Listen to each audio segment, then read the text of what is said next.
This is tutorial number 67, and it covers how to use the body translation feature within Catia v5. To start off, open up tutorial part number 67, which is located on the DVD. Now, once you have it loaded, to find the body translation, click Insert, Transformation Features, and click Translation. So what we're going to be doing in this tutorial is we're going to translate this body here that we've already extruded out. Now, this is the same as the translation that we did with the sketches. The only difference, though, is that in the sketches we use a sketch. In this case, we're going to be using a body, and we're able to translate it in 3D rather than just 2D. So to start off, let's try to translate this. So let's click Insert, Transformation Feature, click Translate, click Yes.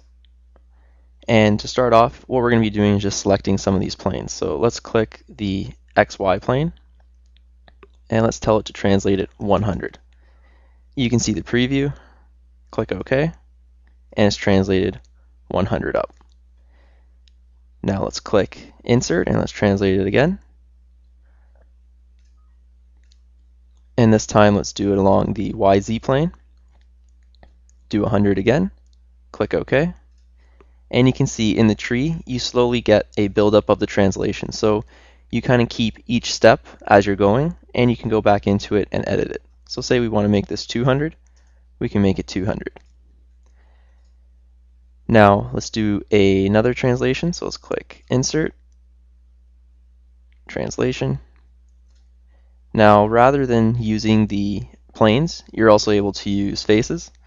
So let's click this face here, and we're going to translate it normal to that face. So as you can see, it's going normal to there. We're doing 200, click OK, and we're able to translate it down.